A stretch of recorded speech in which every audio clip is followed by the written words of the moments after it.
Hello दोस्तों, कैसे हैं आप सब।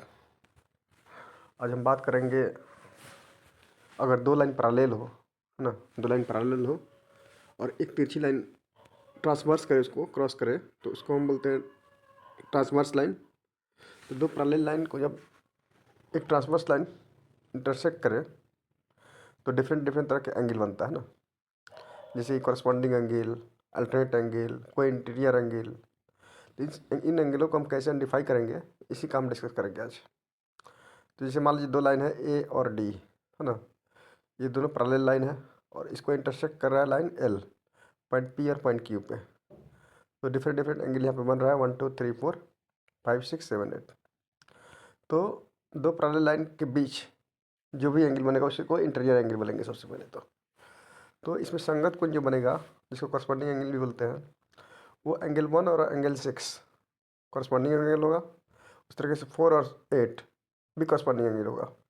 कहने का मतलब ये हुआ कि अगर एंगल ट्रांसवर्स लाइन के यानी कि तिरछी रेखा के सेम साइड में हो और सेम पोजीशन पे हो, है ना, पोजीशन करस्पॉन्डिंग होला वो, तो उसको करस्पॉन्डिंग एंगल बोलते हैं। जैसे कि 1 और 6 और 4 और 8, उस तरीके से ये जो सारे एंगल लाइन के वन साइड है, ये करस्पॉन्डिंग एंगल है एक दूसरे के।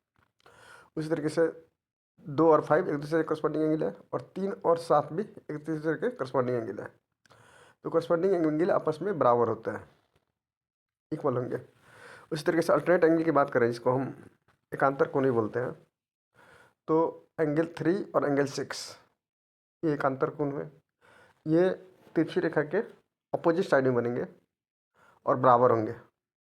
और इस तरीके से एंगल 4 और एंगल 5 भी अल्टरनेट एंगल है, एकांतर कोण है। इसको इंटीरियर एकांतर कोण बोलेंगे, इंटीरियर अल्टरनेट एंगल होगा। उस तरीके से एक्सटीरियर अल्टरनेट एंगल हमारा जाएगा 2 और एंगल 8, एक्सटीरियर एंगल हो जाएगा। और 1 और 7 भी हमारा एक्सटीरियर एंगल हो जाएगा, अल्टरनेट एंगल।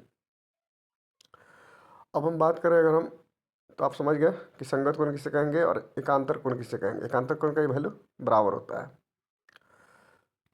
और इंटीरियर एंगल जो होता है, जैसे 4 और 6 है, इसको हम कंबाइन करेंगे तो ये 180 डिग्री होगा। तो 4 और 6 का कॉम्बिनेशन 180 डिग्री का, इसको हम इंटीरियर एंगल बोलेंगे। और दोनों एक दूसरे के संपूरक होता है, यानी कि कंप्लीमेंट होता है, सप्लीमेंट होता है, सॉरी, दोनों एक दूसरे के सप्लीमेंट होता है, यानी कि दोनों का सम 180 डिग्री होगा। उस तरीके से पी और क्यू भी एक दूसरे के सप्लीमेंट है। और जो अपोजिट एंगल हुआ वो, जैसे एंगल 1 3 और 2 4, एंगल 1 और एंगल 3 एक दूसरे का अपोजिट एंगल है, एंगल 2 और एंगल 4 एक दूसरे का अपोजिट एंगल है ना। तो इस तरीके से हम लोग समझ गए कि संगत कोण क्या होता है, करस्पॉन्डिंग एंगल। अल्टरनेट एंगल क्या होता है, अल्टरनेट एंगल मतलब कि